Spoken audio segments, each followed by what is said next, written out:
Hello and you're welcome to the Big Tech Show with me, Adrian Wechter, the tech editor of the Irish and Sunday Independent. And this week I'm joined by Robert Fenton, the founder of Qualio, which just raised $11 million. Qualio is a cloud quality management system for life science companies. Robert's from Cork, but he now lives in San Francisco. Robert, you're welcome to the podcast.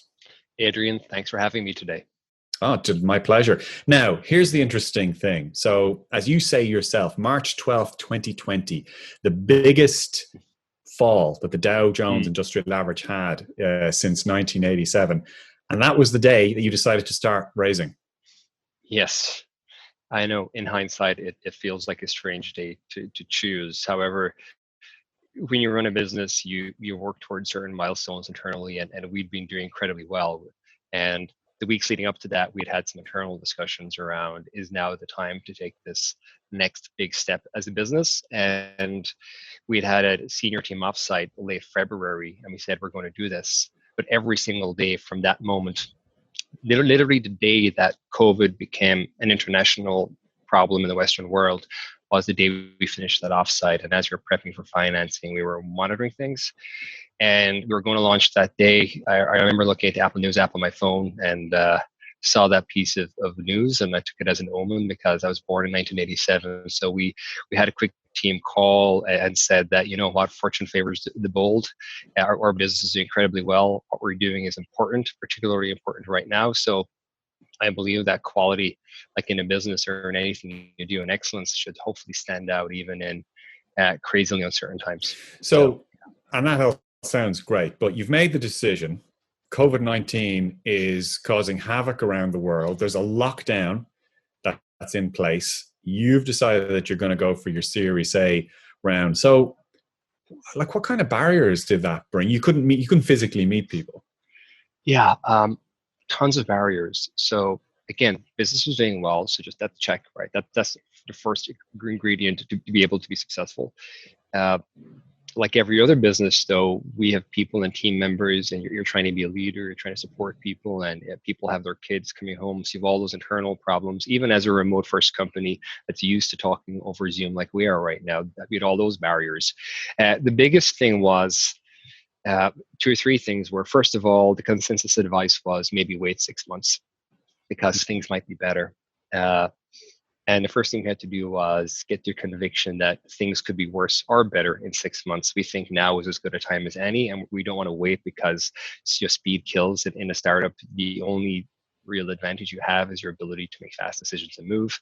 That was the first barrier. The rest of the barriers were, how do you run a financing process for a relatively large amount of capital in an environment where the people who are the purveyors or providers of that capital have probably never in their lives done a deal via remote conversations or remote meetings? Because after moving to the Bay Area, it's a people-based business. It's highly networked. It's very interdependent, and it runs on this face-to-face or hallway meetings, right? And getting past that was its own interesting challenge, and we dealt with that. And I'm happy to talk about how. But that was the logistics, and building rapport and trust became the next big blocker.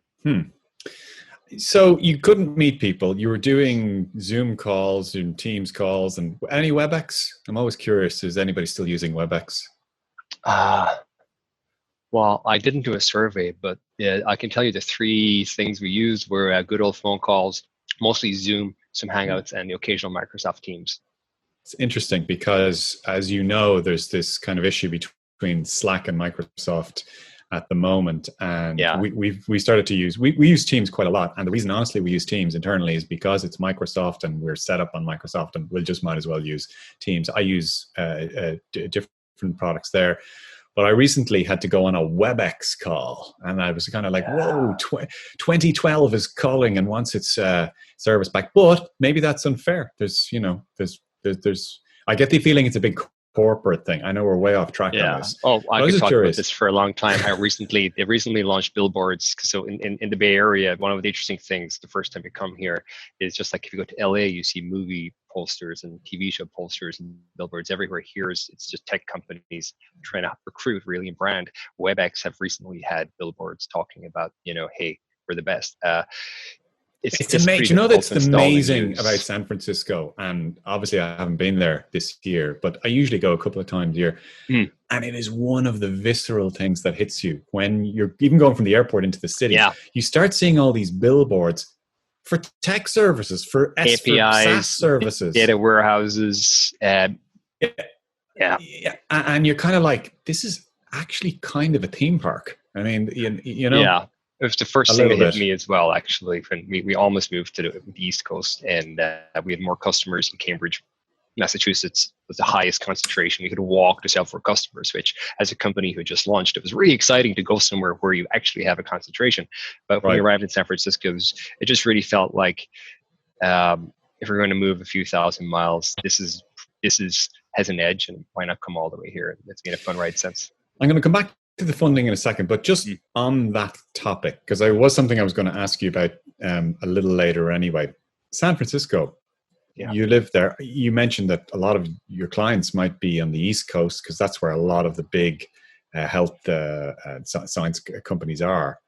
Yeah. But there's a lot of chatter now about companies considering a move away from San Francisco. I mean, the Stripe boys, the Collison lads, they're in the process, I believe, of moving Stripe's headquarters out of San Francisco as well. But there's a lot of talk about that.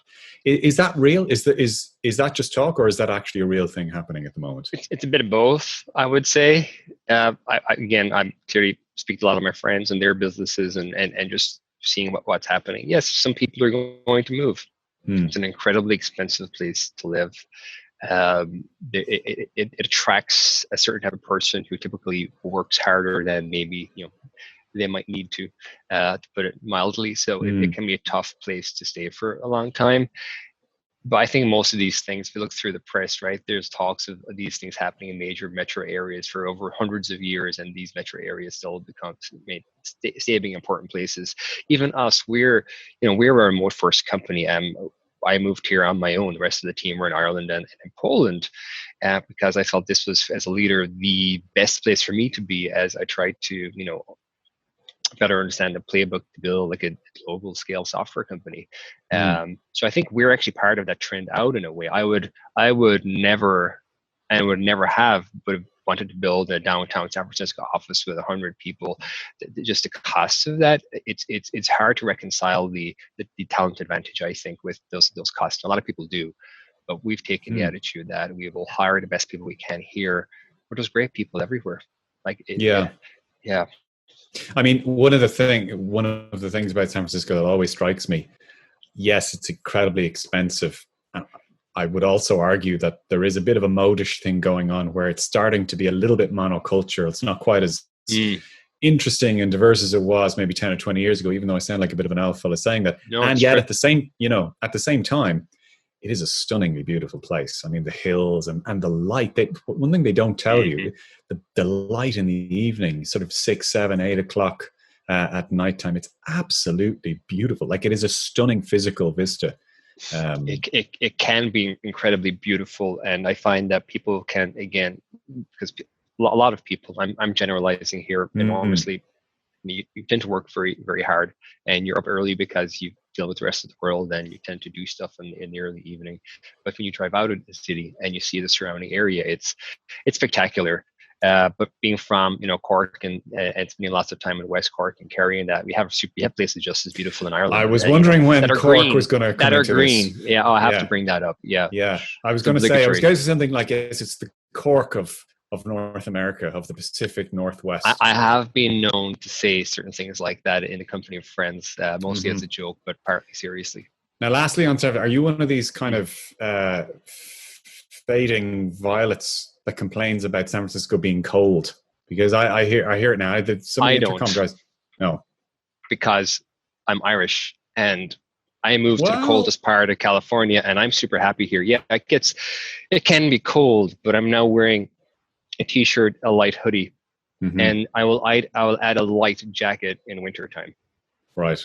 Okay. So I mean, it's my wife who followed me over. I think I did a small bait and switch with her because I told her California, it's hot and sunny and it's beautiful all year round. But I took her to San Francisco, which is not super hot all the time, but it's dry. So it's No, It was it's a lovely perfect climate. blend. I was kind of leading you down a path there to see if you'd say it was cold and freezing, because there's a bit of a snowflake thing going on, people who settle there and then say it's freezing. And actually, compared to here, it's still beautiful.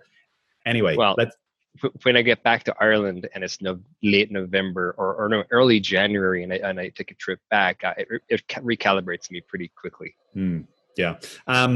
Anyway, to get back to your raise, you being in San Francisco, even though a lot of your team is here in Ireland, you raised outside of Ireland. I mean, you used, I think Frontline contributed to the round. Yes. But otherwise it was, there were VCs from outside, non-Irish.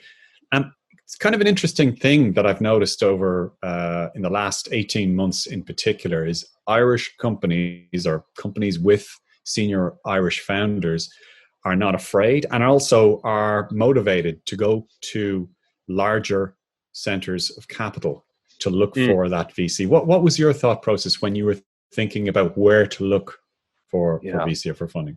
So I guess there's two questions there. One is, culturally, we're very good at emigrating successfully. And I mean that in a positive way. We've, it passed we had to do it for reasons we had no choice over, but it's made us be pretty global. Like, we're incredibly global people in Ireland. And I think that's one of our greatest strengths. We don't sell well enough. So it's never a big deal for an Irish person to move to the US or another country. Like, everybody does it, or a lot of people do. So it's very easy for us to move out. You're trying to build a business, and like, the reason for moving here, there's two things, right? Well, there's like people and capital, but there's also the culture of how to think and act and behave when you want to build something that's incredibly large. And being here, just pick an example, was a great way to understand the mental framework or model, or how these people make decisions. And you get to meet these people. The amount of people I've had coffees with or dinners with and just chatted with walking down the street who've built businesses that are just like well-known names we all know, and they just talk to you like you're just a normal person like them. And here's how I did it. Here's where I struggled. There's that accelerated learning and passing of information was actually the primary reason for me to move here. Do you find that to be somewhat surprising? Some founders that that I talk to, initially they're really taken aback by that, because they're used to maybe considering that kind of in-depth talk and advice as kind of, trade secrets or something that is somehow valuable and should be guarded. Yeah. I think it's a culturally American thing versus a culturally European thing. We could talk about, again, broad statements of some of the differences you typically see in cultures at scale. But the US experiment, as it's called, has created a lot more openness or the will to seek an advantage and to win. And I think there's a more aggressive, forward-looking mindset, particularly in the Bay Area, where so many people and businesses have created things from zero. So people don't take other people for granted here. So if I meet some guy who's 19 doing something interesting, could sound like a crazy idea, but how many businesses have been created here exactly like that? So I think there's an openness for that reason to share. And it blew my mind when I first heard it. And that's actually when I decided this is where I need to be. So was there anything that triggered anything particular in any of those interactions or in the serendipitous conversations that you might have had? Was there anything that, was any one bit of advice that you got that really paid off? There wasn't any one particular. Well, there's several probably major pieces of advice. The major learning I got was when we were much earlier. We were super early to the market, by the way. So people talk about the quadrant, right, where you want to be the contrarian and right part of the quadrant, not the contrarian and wrong part. It's the worst part to be. But when you start off, you always looks like you're on the contrarian but wrong part of this success quadrant with an idea. Clearly we were in that place. We had this set of insights. We understood the market was evolving a certain way. We had a really positive early customers, yet it didn't appear obvious to anybody else. So that's something you try and disprove as a startup. Your main mission is to figure out where you're wrong and fix it, not just to execute. You're trying to find out where you need to execute. Speaking to people over here gave me the confidence that this is exactly how it should feel when you're starting to do something special, and understanding how they navigated that path and then became, oftentimes the overnight success that took a decade. Right. You hear that, right? 2012. Yeah, we started this super early back in the days when I tell you this to a T. Everyone I spoke to said there's no way these pharmaceutical, medical device, diagnostic, biotech companies are going to trust their data in the AWS or in the cloud in your software. They're just not. You're going to keep this. You're going to keep this in paper. You're going to keep this in your own data storage. And first of all, like that's now looking back, that's kind of like, of course, that's not going to be the way it is forever. But also we did demonstrate that we took a very unique approach to solving this. That was, not at all how the industry thought about the problem set, and we had to wait for a few trends to align for that to really take off. We just patiently waited, and for a long time, a lot longer than a lot of companies would. But we're seeing it now, in three things that just might be interesting to share in general. Now that we're in the world we're in, and I think as humans, we've learned that we haven't really solved healthcare, right? We'll go down to the deepest trenches. We'll go to Mars, Neptune, Pluto, or other galaxies. We'll head in that direction. But we know so little about the human body. I don't know why we have to go that much further. I think the current problems have reminded us to a degree of how fragile our health is and how little we know. That's part of this major change happening in the healthcare landscape. I mean, that's going to be you talk about Mars, maybe Elon Musk or Jeff Bezos will bring us there. You talk about other galaxies. I was watching a podcast with Brian Cox recently, and he's fascinating. The challenge to get to another galaxy is, I don't know, I'd say that Roscommon have more of a chance of winning the All-Ireland Hurling Championship than us two. I'm not from Roscommon. I'm just saying something. It's literally impossible. It is difficult. Yeah. But the human form and health, we've come quite a long way. Obviously, we're looking for this vaccine at the moment for COVID-19. We're making some progress there. A lot of progress, I believe. A lot of progress, yeah. But one does wonder, though, how far we actually are willing to take this. I know Elon Musk has one of his side businesses is a brain mapping startup to try and, in the long run, download your brain into something like that can be preserved. Upload TV show, if you've seen that. Yeah. Right. So I'm just wondering how far is far enough. You talk about the fusion there of technology, of quality processes to try and map things, to try and unlock things. And I know what you're talking about is quality of service. You're talking about data flows and all that kind of.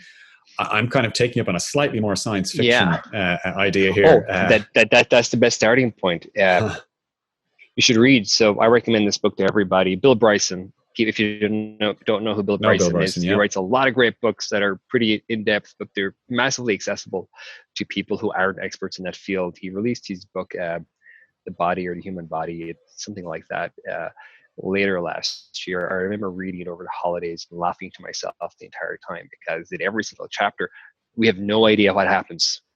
This is what happens. The other side, we have no idea how this happens, why this happens. We have some guesses, and this is like every chapter, every major important thing: how the brain works, how we sleep. Sleep is important. We don't know really why. We have hypotheses, and we know certainty.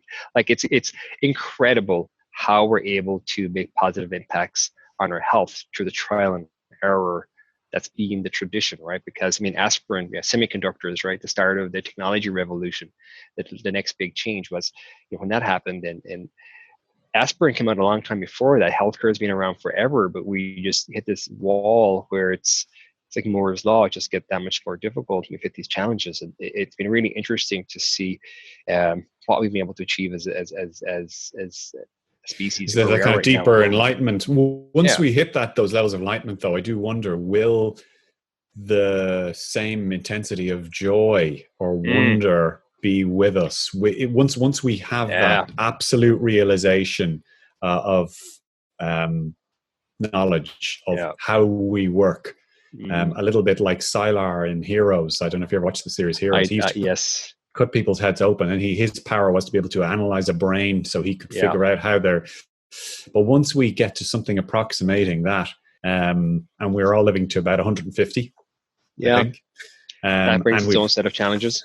Yeah, I don't know how we got into this, but I'm enjoying it. But I'm wondering at that point, will life be better, or will it just be you know. It reminded me of that poem, a poem by Patrick Kavanagh that I remember reading when we were in school growing up, and it was about losing the wonder of childhood.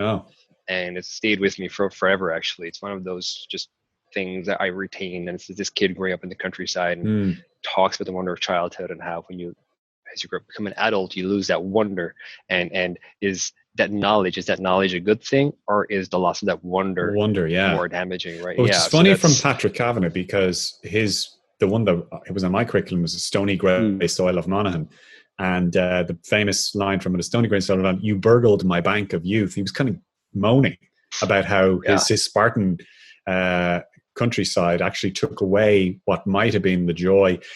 And yet he wrote a book called Tarry Flynn, which was also on, which sort of celebrated a lot of the mundane things like digging up potatoes or the richness of the soil. And I remember reading that and thinking, actually, despite all his cribbing, here's a guy who actually can see poetry in muck, you know. But anyway. Yeah. Well, maybe to pull it back to something that might anchor it back, where you talk about the loss of wonder, you talk about the unintended consequences of our development, right? As we get more intelligent, and we talk forever about the pros and cons of new technologies.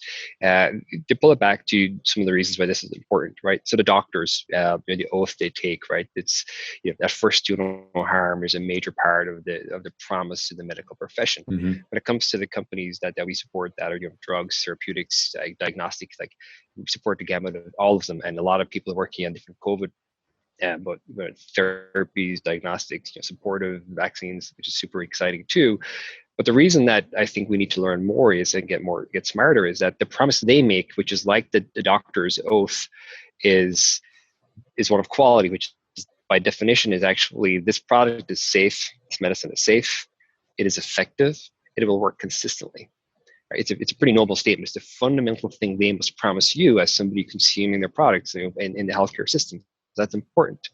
A lot of the evidence is showing these things work, but we haven't quite figured out why yet. And getting smarter there is going to unblock better therapies. Right? That's a positive use case, and we're seeing that in one of the reasons that our opportunity has really ramped up right now is we're seeing a demographic change, which is really being or driven by this taking of lessons learned in the technology industry.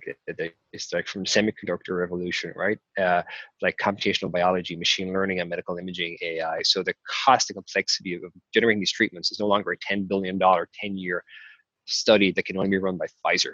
And that is, I think, what's really important. And we see our mission to, enable those companies in the discovery. And that's the noble cause as we see it. And we kind of set our goal, actually, our moonshot or our BHAG for the next 10 years is to enable 100,000 of these teams, achieve that success, which hopefully will bring about, less troubling side effects and happy, healthier lives.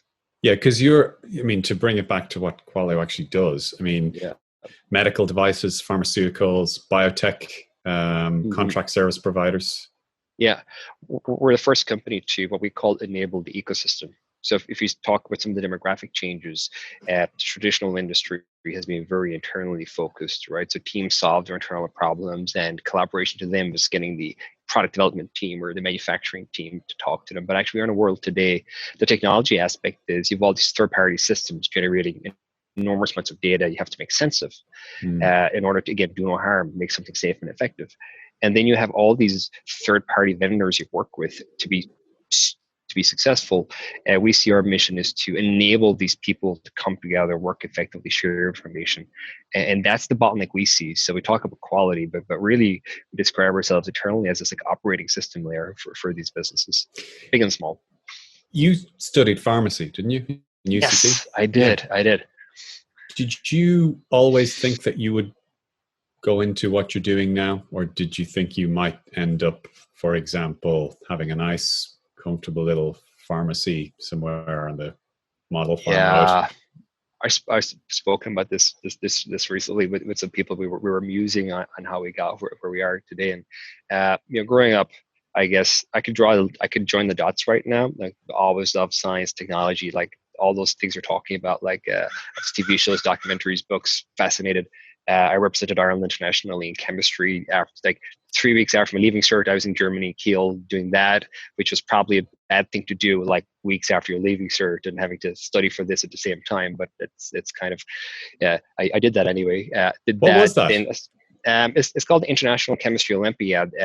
It's this international competition in different countries every year. They have it in math, physics, chemistry, and maybe one more. So you were like the chemistry version of a mathlete, were you?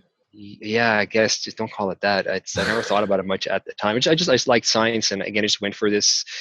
I ended up being the only person from the Republic. The rest of the people were from the North, because at A levels you get far concentrate. You're better at these things, right? At the same age, because of the concentration. So that was an eye-opening experience for me, and it was that love of chemistry that made me think pharmacy I'm from a really small town. I'm from Mitchelstown County, Cork. There's like 4,000 to 5,000 people there. That to me was that's a good job for somebody. That's something I could do. Maybe I'll own 2 or 3 pharmacies. That's something that's exciting when you're, the idea of going to business was exciting to me, even though I didn't have any real pattern matching or didn't understand much about it. After studying pharmacy for 5 years, I practiced as one for 5 months and just learned that it really wasn't for me. Right, it's for a lot of people, they'll love it. And I worked with some people who truly loved it. And when I saw that in the first few months, I knew that I was never going to be that passionate, and that was going to not make me that good. And I was 21, I think. There's no point in going down that path then. So I was fortunate to work in like quality roles in Pfizer as a student, and R&D manufacturing support roles in Leo Pharma in Crumlin and Dublin. So I'd seen this, and I'd seen the problem. And that just led to my first business, which supplied like quality systems, but a light version to retail pharmacy that was quite successful. And it was that experience then led to what Qualio is today. So it's a straight line if you just follow my path. But I never consciously thought that this is what I would do. The only data point I could look at is my CEO form. I had pharmacy number 1, then maths, physics, and engineering was every other.